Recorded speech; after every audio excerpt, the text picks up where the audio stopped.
आप सबों का नमस्कार, हार्दिक स्वागत, अभिनंदन आज के इस कार्यक्रम में। जैसा कि हम सबों ने देखा है, कोरोना की दूसरी लहर की त्रासदी को झेला है। अप्रैल और मई के महीने में देश की क्या हालात थी, इससे हम सब वाकिफ हैं। और उस समय देश की सरकारी, प्राइवेट सभी अस्पतालों की क्या स्थिति थी, यह भी कहने की जरूरत नहीं है। लोग असहाय महसूस कर रहे थे। कोरोना की यह दूसरी लहर अभी भी खत्म नहीं हुई है। राजस्थान, महाराष्ट्र, नॉर्थ ईस्ट सहित देश के 13 राज्यों के 55 जिलों में अभी भी पॉजिटिविटी रेट 10% से अधिक है। हालांकि कोरोना के संक्रमण की रफ्तार कमी है, लेकिन उस रफ्तार के कम होने की जो गति थी वो भी कम गई है और पॉजिटिव केसेस भी कम होने की जो रेट थी उसमें भी कमी आई है। चेन्नई की एक संस्था है, इंस्टीट्यूट ऑफ मैथमेटिकल साइंसेज, जो कि कोरोना वायरस का रिप्रोडक्टिव वैल्यू आर फैक्टर जारी करती है। इसके अनुसार ये आर वैल्यू भी जून के महीने से जुलाई के फर्स्ट वीक में 0.1% पे उसकी बढ़ोतरी हुई है। जून में यह आर वैल्यू 0.78 था और आज जुलाई के फर्स्ट वीक में ये आर वैल्यू 0.88% रहा। हम सबों ने देखा कि 21 जून को टीकाकरण का महाअभियान था, लेकिन उस ऊंचाई को जो हमने छुआ उसके बाद दोबारा उस पॉइंट पर कभी नहीं पहुंच पाए।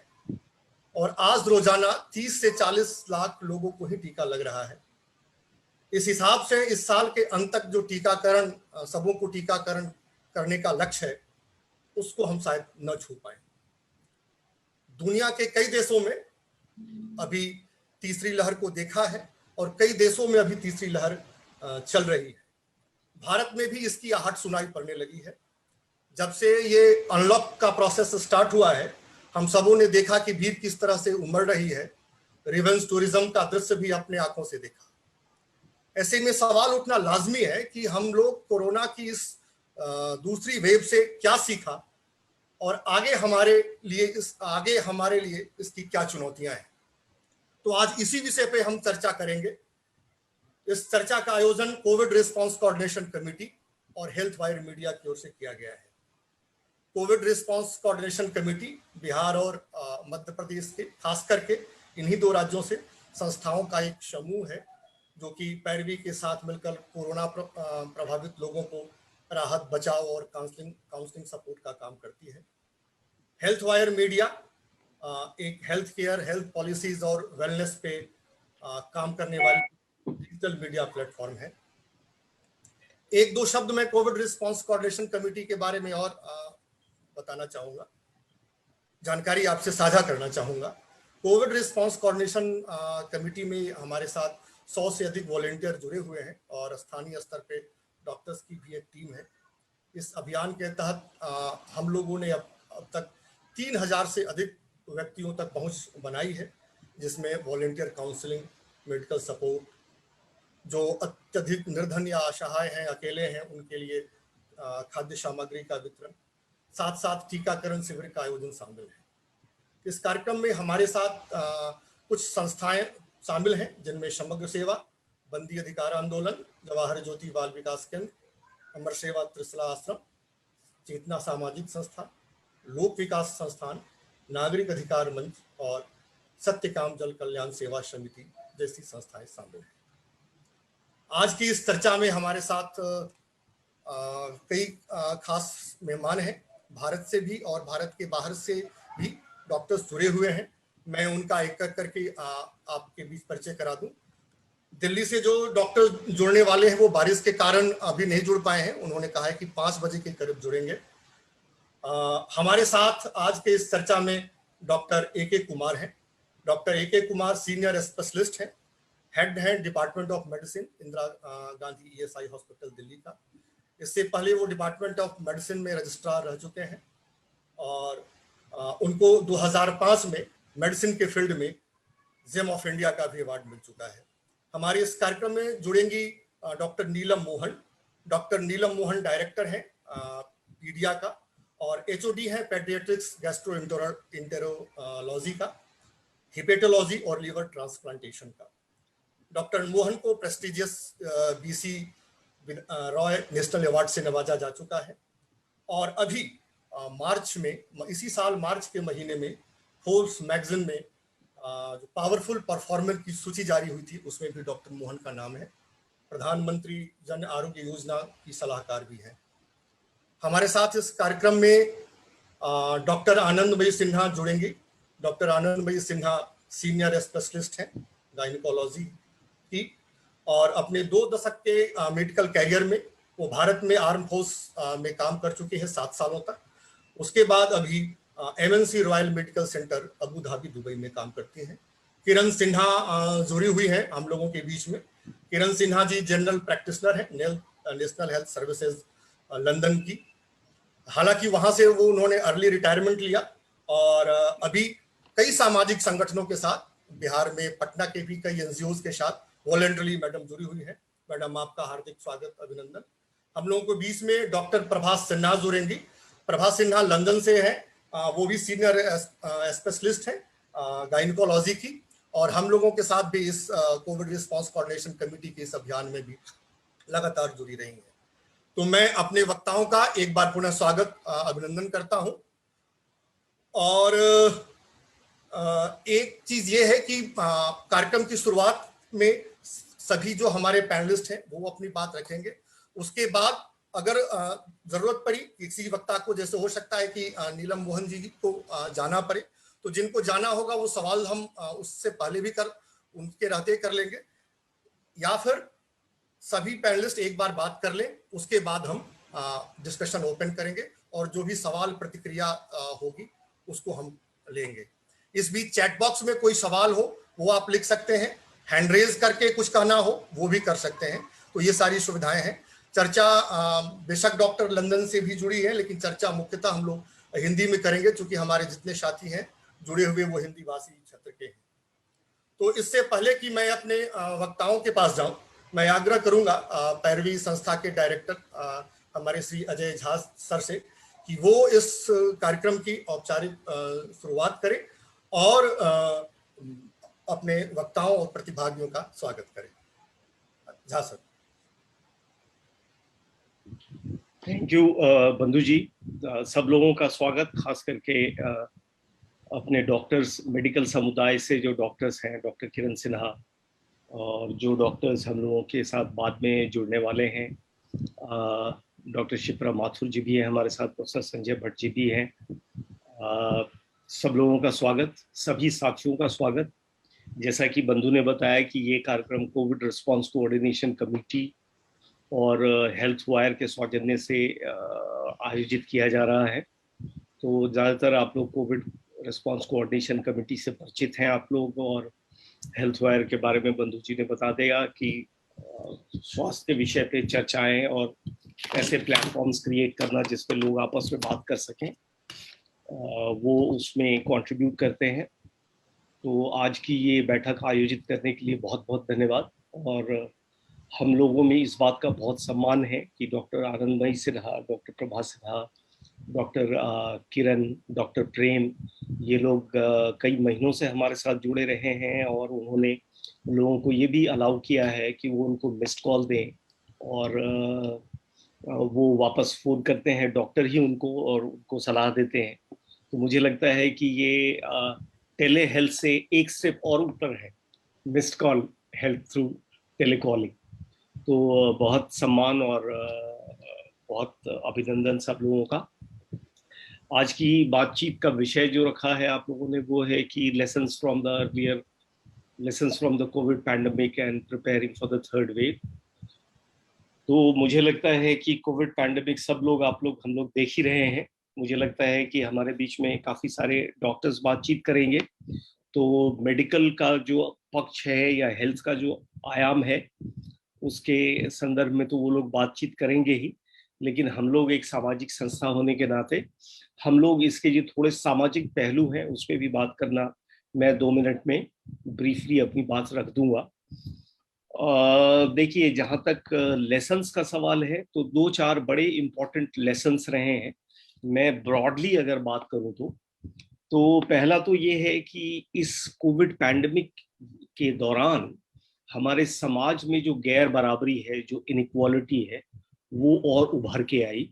और हम लोगों ने देखा, मुझे लगता है कि माइग्रेंट वर्कर्स के साथ जो बीती, उनकी तस्वीरें अखबारों टीवीज में हम लोग देखते रहे हैं।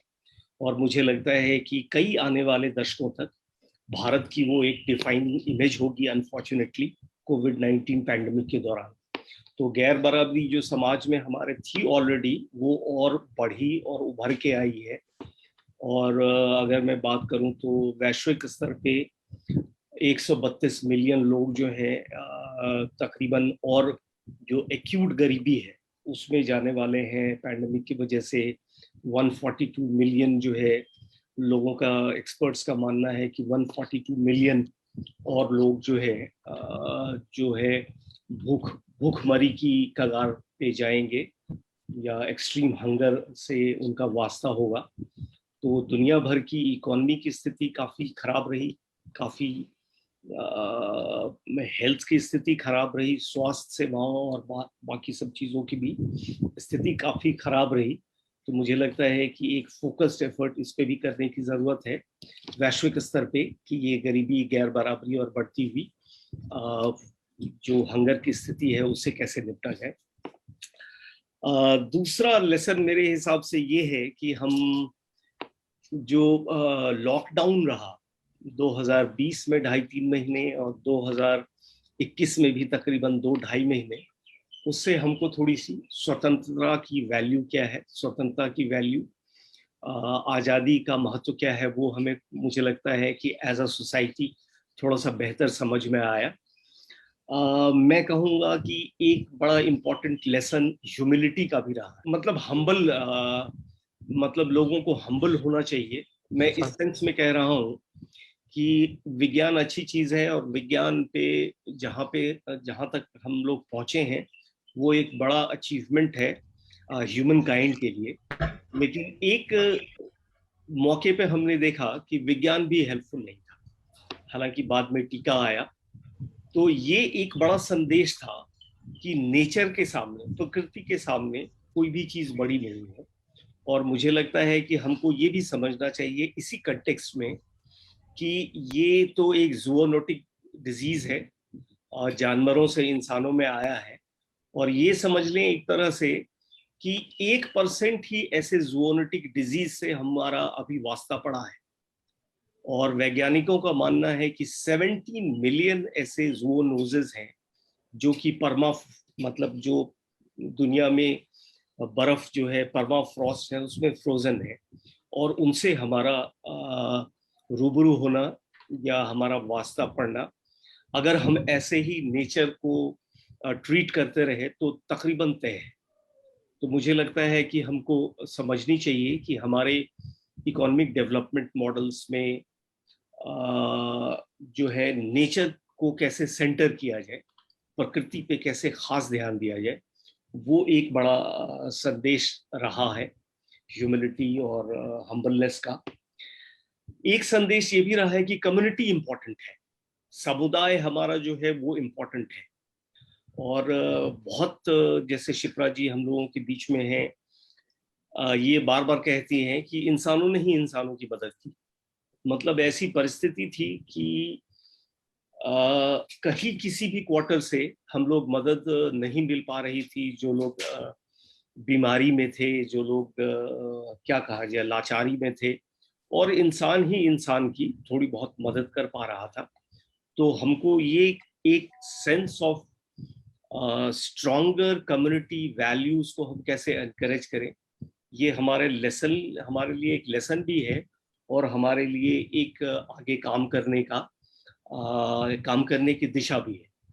इसके अलावा एक चीज जो मैं कहूँगा समाज के हिसाब से बड़ा खराब रहा और अनफॉर्चुनेट रहा, वो हम लोगों ने देखा कि कुछ लोगों का समाज में, वो भी हमारे ही ब्रदर्न है, एक ही फ्रेटर्निटी है हमारी, लेकिन उनका चरित्र उभर के आया कि जहां पे भी लोगों को जैसे भी लोगों से लाभ कमाया जा सके वो उन्होंने करने की कोशिश की। और ये हम अपने समाज में ही देखते हैं, और इसको एक ब्रॉडर सेंस में भी देखें कि लोगों को प्रॉफिटियरिंग की टेंडेंसी इतनी बढ़ गई है कि दूसरे पे किसी पे क्या बीत रही है उसको ध्यान न देते हुए लोग अपने प्रॉफिटियरिंग में बिजी हैं। तो मुझे लगता है कि हम लोगों को इन सब चीजों के बारे में थोड़ा सा आने वाले समय में अगर हम लोग सजग रहेंगे तो शायद हम as a social response to pandemics और डिजास्टर्स में कहूँ तो बेहतर रिस्पॉन्ड कर पाएंगे। जहाँ तक थर्ड वेव का सवाल है, सारे डॉक्टर्स कह रहे हैं हमारे, और जो एसबीआई की स्टडी एक आई है 5 तारीख को जो उन्होंने रिलीज की है, उसका भी मानना है कि हम लोग थर्ड वेव इनएविटेबल है, अवश्यम भावी है। कुछ डॉक्टर्स का ये भी मानना है कि हम ऑलरेडी थर्ड वेव में आ चुके हैं। केरला, महाराष्ट्र, तमिलनाडु में, मतलब ये 4-5 राज्यों में ही देखें हम तो इंडिया 75% केसेस जो है वो आ रहा है। नॉर्थ ईस्ट में काफी स्पाइक है, मिजोरम में, त्रिपुरा में, आंध्र प्रदेश में, आसपास के देशों में देखें तो बांग्लादेश में और इंडोनेशिया आज मतलब इस वेव में समझे तो एक कोविड हॉटस्पॉट हो गया है। तो भारत से भी, भारत की जहाँ 35-37 हजार केसेस रोज के आ रहे हैं, तो इंडोनेशिया में 2 दिन से 47-48 हजार से ज्यादा केसेस आ रहे हैं। यूके में केसेस बढ़ रहे हैं। लेकिन जो विकसित देश हैं या हाई इनकम कंट्रीज हैं, उसमें क्या है कि वैक्सीनेशन की गति काफी तेज है और काफी लोग वैक्सीनेटेड हो रहे हैं, तो वहाँ हॉस्पिटलाइजेशन ज्यादा नहीं हो रहा है और लोगों में बीमारी ज्यादा नहीं हो रही है, गंभीर बीमारी, तो इसलिए वहाँ चिंता नहीं है। लेकिन हमारे यहाँ बड़ी चिंता है, क्योंकि एक तो देख रहे हैं कि हम वैक्सीनेशन का रेट भी स्लो हो गया है। 1 महीने पहले तकरीबन हम 9 मिलियन 90 लाख रोज लोगों को वैक्सीनेट कर पा रहे थे कुछ दिनों में, जो कि अब 37 लाख के आसपास पहुंच गया है। वो हमारे लिए चिंता का विषय है। तो मुझे लगता है कि अगले वेव की तैयारी के लिए तो हमको सबसे पहले जो है वैक्सीनेशन रोल आउट को स्मूथ करना है और बेहतर करना है, जो कि दिख रहा है कि होगा। लेकिन अनफॉर्चुनेटली मुझे लगता है कि दिसंबर के एंड तक भी शायद हम लोग सब लोगों को वैक्सीनेट कर पाएं, ये रियलिस्टिकली पॉसिबल नहीं है। लेकिन फिर भी प्रयास होना चाहिए कि हम ज़्यादा से ज़्यादा लोगों को वैक्सीनेट कर पाएं।